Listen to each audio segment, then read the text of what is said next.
बिस्मिल्लाहिर्रहमानिर्रहीम। अस्सलामु अलैकुम वरहमतुल्लाहि वबरकातुहू। अज़ीज़ तलबा व तालिबात, उम्मीद है आप सब खैरियत से होंगे और रमज़ानुल मुबारक के पहले अशरे की रहमतें समेट रहे होंगे। बेटा, रमज़ानुल मुबारक का महीना इंतहाई बरकतों वाला महीना है, तो आपने इस महीने में ख़ास ख्याल रखना है अपने रोज़ों का और अपनी तमाम इबादत का।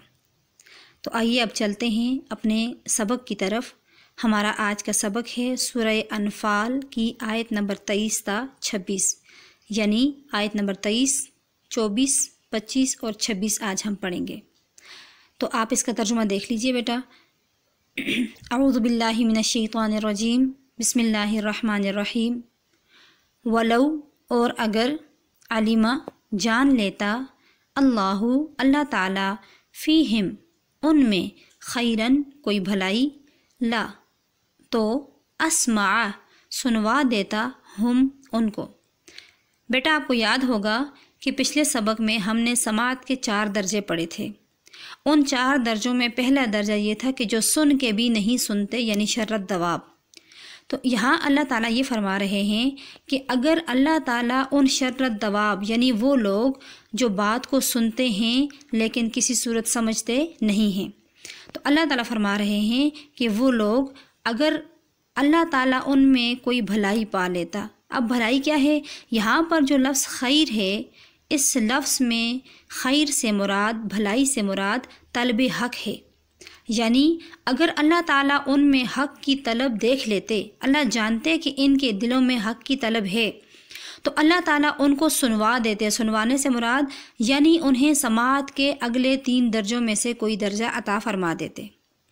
उन्हें समात का दूसरा दर्जा दे देते, तीसरा दे देते या चौथा दर्जा दे देते। लेकिन अल्लाह ताला फरमाते हैं कि हमने इनके दिलों में तलब हक़ देखी ही नहीं। खैरुन, खैरुन से मुराद तलब हक़, हमने इनके दिलों में तलब हक़ देखी ही नहीं। और अगर अल्लाह ताला इनके दिलों में तलब हक़ देख लेता तो अल्लाह ताला ज़रूर इन्हें सुनवाता, यानी समात के अगले दर्जे इन्हें ज़रूर अता फरमाता। अगले हिस्से में फरमाया जा रहा है वलौ, और अगर, अस्मा, सुनवा भी दे अल्लाह ताला, हम, उनको। अगर सुनवा भी दे अल्लाह ताला उनको, किसको? वो लोग जो तलब हक़ नहीं रखते। अगर अल्लाह ताला उन्हें तलब हक़ न रखने के बावजूद सुनवा दे तो वो क्या करेंगे? ला, अलबत्ता, तवल्लौ, वो मुँह फेरेंगे, वो फिर जाएंगे। किससे? अल्लाह ताला के अहकामात से। वहुम मुअरिज़ून, इस हाल में कि वो मुँह मोड़ने वाले होंगे। यानी अगर अल्लाह ताला अपनी कुदरत से, अपनी रहमत से इनको तलब हक़ न रखने के बावजूद सुनवा भी दे, समात के दर्जे अता फरमा भी दे, फिर भी वो बात नहीं मानेंगे, फिर भी वो हक़ को नहीं मानेंगे और हक़ से मुँह मोड़ेंगे। अगली आयत देखें। या अय्युहल्लज़ीना आमनू, ए ईमान वालो, इस्तजीबू, तुम कबूल करो अहकामात, लिल्लाही, अल्लाह ताला के, वलिर रसूल, और रसूल सल्लल्लाहु अलैहि वसल्लम के। कब? इज़ा, जब, दा, वो बुलाएं, कुम, तुम्हें। ए ईमान वालो, तुम अल्लाह ताला और उसके रसूल सल्लल्लाहु अलैहि वसल्लम की दावत, उनके अहकामात कबूल करो जब वो बुलाएं तुम्हें। कहाँ बुलाएं? लिमा युहयीकुम, लिमा, उस चीज़ की तरफ जो, युहयी, ज़िंदगी देती है, कुम, तुम्हें। जब अल्लाह ताला और उसके रसूल सल्लल्लाहु अलैहि वसल्लम तुम्हें बुलाएं उस चीज़ की तरफ जो तुम्हें ज़िंदगी देती है, तो तुम उनकी दावत को कबूल करो, उनके अहकामात को कबूल करो। अब यहाँ ये देखना है कि युहयी का फ़ाइल कौन है, वो कौन सी चीज़ है जो इंसान को ज़िंदगी देती है। तो मुफस्सिरीन कराम फरमाते हैं कि यहाँ पर युहयी के हम 3 फ़ाइल मुराद लेंगे इससे। पहला फ़ाइल ईमान, कि जब तुम्हें अल्लाह ताला और उसका रसूल सल्लल्लाहु अलैहि वसल्लम ईमान की तरफ बुलाएं तो तुम उनका हुक्म मानो और उनकी दावत को कबूल करके तुम ईमान को इख्तियार कर लो, क्योंकि ईमान ही असल ज़िंदगी है। कुरान मजीद में एक और जगह इरशाद है कि मोमिन ज़िंदा है और काफिर मुर्दा है। काफिर को मुर्दा से तशबीह इसीलिए दी गई है कि उसका दिल, اس کا جو دل ہے وہ نور الہی کو لینے کے لیے تیار نہیں ہوتا، اس کا دل مردہ ہوتا ہے جس میں اللہ تعالیٰ کی معرفت کا نور نہیں آ سکتا، اسی لیے کافر کو مردہ کہا اور مومن کو زندہ کہا۔ تو اس کا فاعل ہم مراد لیں گے ایمان کو، کیونکہ ایمان انسان کو زندگی عطا فرماتا ہے۔ دوسرا فاعل اس کا ہم مراد لے سکتے ہیں قرآن مجید، کہ تم اللہ تعالیٰ اور اس کے رسول کے احکامات کو قبول کرو جب وہ تمہیں دعوت دیں، جب وہ تمہیں بلائیں قرآن مجید کے احکامات کو سننے کے لیے، سمجھنے کے لیے اور ماننے کے لیے، کیونکہ قرآن ہی وہ مکمل ضابطۂ حیات ہے جو زندگی گزارنے کے تمام احسن طریقے انسان کو سکھاتا ہے۔ تو یہاں یہ مراد ہے کہ جب تمہیں اللہ تعالیٰ اور اس کے رسول صلی اللہ علیہ وآلہ وسلم کی تعلیمات کی طرف بلائیں تو تم ان کا حکم مانو، ان کی تعلیمات کو تم قبول کرو، کیونکہ قرآن کی تعلیمات کو قبول کر کے ہی تم حقیقی زندگی جی سکتے ہو۔ اگر قرآن مجید کی تعلیمات پر عمل نہیں کرو گے تو تمہاری زندگی جو ہے وہ جانوروں جیسی زندگی ہوگی، جیسے وہ کھاتے پیتے سوتے جاگتے ہیں لیکن کسی قانون اور ضابطے کی پابند ان کی زندگی نہیں ہے، تو اسی طرح بغیر قانون اور ضابطے کے تمہاری زندگی بھی جانوروں کی طرح ہوگی۔ تو مراد یہ ہے کہ قرآن وہ چیز ہے جو انسان کو اصل زندگی عطا فرماتا ہے۔ تیسرا جو اس کا فاعل ہم مراد لیتے ہیں وہ جہاد ہے، کہ جب تمہیں اللہ تعالیٰ اور اس کے رسول صلی اللہ علیہ وآلہ وسلم جہاد کی طرف بلائیں تو تم جہاد کی دعوت کو قبول کرو اور فوراً جہاد کے لیے نکلو۔ کیونکہ جہاد ہی وہ عمل ہے جو انسان کو حقیقی زندگی عطا فرماتا ہے، جیسے کہ سورہ بقرہ میں ہے وَلَا تَقُولُوا لِمَن يُقْتَلُ فِي سَبِيلِ اللَّهِ أَمْوَاتٌ، تم ان لوگوں کو مردہ مت کہو جو اللہ تعالیٰ کے راستے میں شہید ہو گئے ہیں، مردہ نہیں ہیں وہ در حقیقت کیا ہیں؟ زندہ ہیں، وہ زندہ ہیں لیکن تمہیں ان کی زندگی کا شعور نہیں ہے۔ تو جب انسان جہاد کے لیے نکلتا ہے تو وہ حقیقی زندگی پا لیتا ہے، اگر وہ غازی بن کے لوٹتا ہے تب بھی اس کی زندگی حقیقی زندگی ہے، نافع زندگی ہے، اور اگر وہ شہید ہو جاتا ہے تو وہ ہمیشہ کے لیے زندہ ہو جاتا ہے، اس کو مردہ کہنے کا حکم قرآن مجید میں نہیں ہے۔ وَاعْلَمُوا، اور تم یقین رکھو، ان اللہ، کہ بے شک اللہ تعالیٰ، یحول، حائل ہوتا ہے، آڑ بن جاتا ہے، بین المرء، آدمی کے درمیان، وقلبہ، اور اس کے دل کے درمیان۔ تم یقین رکھو کہ اللہ تعالیٰ آدمی اور اس کے دل کے درمیان حائل ہوتا ہے، وَأَنَّهُ، اور تم یقین رکھو کہ اللہ ہی کی طرف، بے شک اللہ تعالیٰ، الیہ، اسی کی طرف، تحشرون، تم اکٹھے کیے جاؤ گے۔ تم یقین رکھو کہ بے شک اللہ تعالیٰ حائل ہوتا ہے آدمی کے اور اس کے دل کے درمیان۔ اب حائل ہونے سے کیا مراد ہے؟ یہاں پر اس آیت میں یہ بتایا جا رہا ہے کہ انسان کے ارادے کے درمیان اور اس کے فعل کے درمیان لمحے بھر کا فرق ہوتا ہے۔ یہاں پر یہ حکم دیا جا رہا ہے کہ جب تم کسی نیک کام کرنے کا ارادہ کرو تو تم فوراً اس کام کو کر گزرو، کیونکہ بعض اوقات یہ ہوتا ہے کہ انسان اگر سستی کرتا ہے نیک کام کرنے میں تو اللہ کا حکم آڑ بن جاتا ہے، حائل ہو جاتا ہے، اور انسان اس نیکی کو کرنے سے رہ جاتا ہے۔ اس لیے یہاں پر پہلا معنی اس کا یہ مراد ہے کہ اللہ تعالیٰ انسان کے دل میں اور اس کے عمل کے درمیان حائل ہوتا ہے۔ حکم یہ ہے کہ جب تم کسی نیک کام کا ارادہ کرو تو اس کو فوراً کر گزرو، اس کو کرنے میں تاخیر نہ کرو، ہو سکتا ہے تمہاری تاخیر تمہیں نیک کام کرنے سے روک دے۔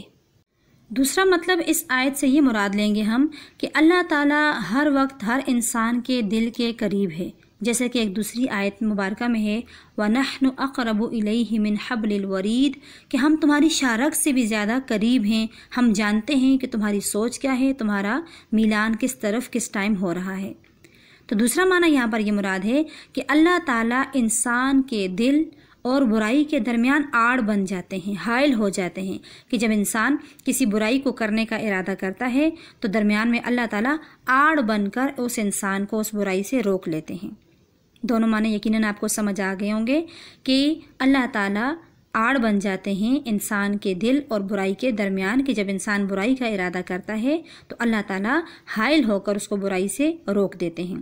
ترجمہ ایک بار پھر دیکھ لیجئے، وَاعْلَمُوا، اور تم یقین رکھو، ان اللہ، بے شک اللہ تعالیٰ، یحول، हाइल होता है, आड़ बन जाता है, बैनल मरई व क़ल्बिही, आदमी और उसके दिल के दरमियान, व अन्नहु और बेशक अल्लाह ताला, इलैही उस ही की तरफ, तुहशरून तुम इकट्ठे किए जाओगे। आयत देखें, वत्तकू और तुम बचते रहो, फितनतुन फितना से, वत्तकू और तुम बचते रहो, फितना से, ला तुसीबन्ना कि नहीं सज़ा मिलेगी, ला तुसीबन्ना नहीं सज़ा मिलेगी, तुसीबन्ना के बाद हम माना करेंगे ख़ासतन का, कि नहीं सज़ा मिलेगी ख़ासतन सिर्फ़, अल्लज़ीना उन लोगों को जिन्होंने ज़ुलमू जुल्म किया, मिनकुम तुम में से, और तुम बचते रहो ऐसे फितना से कि नहीं सज़ा मिलेगी उस फितना की,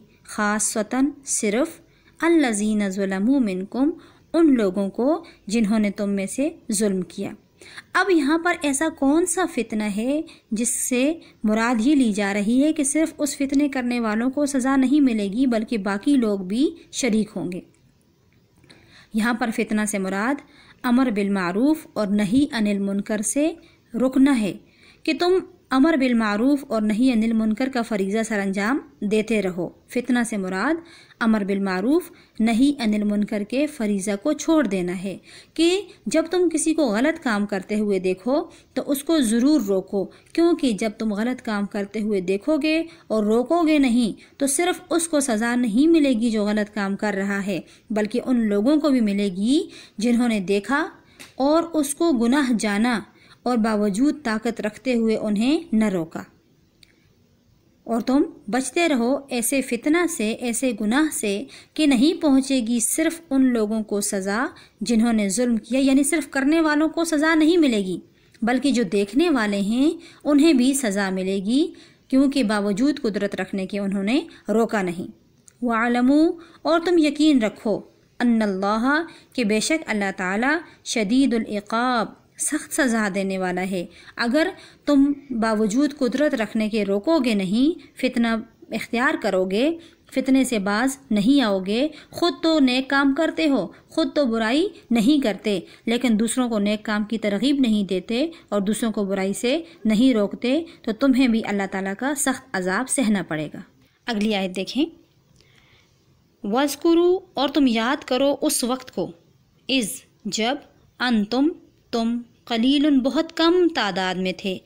अब पीछे जो आयत हमने पढ़ी है ना, या अय्युहल्लज़ीना आमनु इस्तजीबू लिल्लाहि वलिर रसूल, कि अल्लाह ताला और उसके रसूल के अहकामात को कबूल करो, उस आयत का हुक्म आसान करने के लिए अल्लाह ताला यहाँ पर अपना इनाम ज़िक्र फरमा रहे हैं कि तुम अल्लाह और उसके रसूल के जो अहकामात को कबूल करोगे तुम्हारे लिए कोई मुश्किल काम नहीं है, और तुम अल्लाह का वो इनाम याद करो, इज़ जब, अंतुम थे तुम कलीलुन थोड़े से। ये यहाँ पर मुसलमानों को उनकी मक्की ज़िंदगी याद करवाई जा रही है कि जब तुम मक्का में बहुत थोड़े से थे और लोग तुम पर जुल्म व सितम करते थे, करीब ये था कि लोग तुम्हें कुचल दें, मसल दें, तो अल्लाह ताला ने तुम पर इनाम फरमाए। यहाँ पर अल्लाह ताला मुसलमानों को अपना इनाम याद करवा रहे हैं कि तुम अल्लाह ताला के और उसके रसूल सल्लल्लाहु अलैहि वसल्लम के अहकामात को बखुशी कबूल करो और वो वक्त याद करो जब अल्लाह ने तुम्हारी खूब मदद की थी। वज़कुरू और तुम याद करो उस वक्त को, इज़ जब, अंतुम थे तुम कलीलुन बहुत थोड़े से, यानी मक्का में जब तुम थे, मुस्तज़अफ़ूना इंतहाई कमज़ोर बनाए गए थे, फिल अर्ज़ी ज़मीन में, ज़मीन से मुराद शहर मक्का, कि जब मक्का में तुम बहुत कमज़ोर थे और तुम्हारे पास न माली ताकत थी, न तुम्हारे पास तुम्हें हुक्म था, इजाज़त थी हाथ उठाने की, तो उस वक्त को याद करो जब तुम इंतहाई कलील थे, इंतहाई थोड़े थे और बहुत कमज़ोर थे। तखाफूना तुम डरते थे, अन इस बात से कि यतखत्तफ़ा कुचल दें, मसल दें, उचक दें, कुम तुम्हें, अन्नासु नास का मतलब लोग होता है, यहाँ पर अन्नास से मुराद कुफ़ार मक्का है। तुम डरते थे अन यतखत्तफ़कुमुन्नास, ये कि उचक लें तुम्हें लोग, तुम्हें ये डर था कि किसी भी वक्त तुम्हारी मौत आ सकती है, किसी भी वक्त तुम्हें कुफ़ार मक्का मसल सकते हैं। फिर क्या हुआ, फ़ा फिर, आवा ठिकाना दिया अल्लाह ताला ने, कुम तुम्हें, कहाँ ठिकाना दिया, तुम्हें मदीना की तरफ हिजरत का हुक्म देकर मदीना में तुम्हें उम्दा ठिकाना अता फरमाया। वाह اور ایدہ طاقت دی اللہ تعالیٰ نے کم تمہیں بنصری ہی اپنی مدد کے ساتھ، اپنی مدد اللہ تعالیٰ نے تمہیں عطا فرمائی مدینہ میں آ کر، ورزقا اور دیا اللہ تعالیٰ نے کم تمہیں من الطیبات عمدہ رزق، پاکیزہ رزق، اور دی اللہ تعالیٰ نے تمہیں پاکیزہ چیزیں، پاکیزہ رزق، عمدہ چیزیں، کیوں؟ لعل تاکہ تم تشکرون شکر ادا کرو۔ تمہیں اللہ تعالیٰ نے مکہ کی مشقت والی زندگی سے نکال کر مدینہ کی تمہیں نرم زندگی، آرام دہ زندگی عطا فرمائی، اس لیے عطا فرمائی کہ تم اللہ تعالیٰ کا شکر ادا کرو۔ اور شکر ادا کرنے کا سب سے بہترین طریقہ کیا ہوگا کہ تم اللہ تعالیٰ اور اس کے رسول صلی اللہ علیہ وآلہ وسلم کے احکامات کو قبول کرو۔ تو بیٹا یہ تھا ہمارا آج کا سبق، امید ہے آپ کو اچھے طریقے سے سمجھ آ گیا ہوگا۔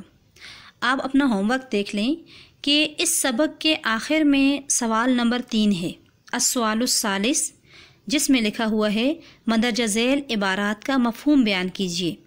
اس میں سے آپ نے عبارت نمبر 1 یعنی الف، عبارت نمبر 2 یعنی بے، عبارت نمبر 3 یعنی جیم اور عبارت نمبر 4 یعنی دال، ان چاروں عبارات کا ترجمہ اور ان کا مفہوم اپنی کاپی پر لکھ لینا ہے۔ اور پچھلا جو سوال آپ نے پڑھا تھا شرۃ دوابی سے کیا مراد ہے، اس کو آپ نے یاد کر لینا ہے۔ سوال نمبر 3 کے 4 جز آپ نے کاپی پر لکھنے ہیں اور سوال نمبر 1 کو آپ نے یاد کرنا ہے۔ اللہ تعالیٰ آپ سب کا حامی و ناصر ہو، احسن طریقے سے رمضان المبارک کے روزے رکھنے کی توفیق عطا فرمائے۔ وآخر دعوانا ان الحمد للہ رب العالمین، دعاؤں کی درخواست کے ساتھ اللہ حافظ۔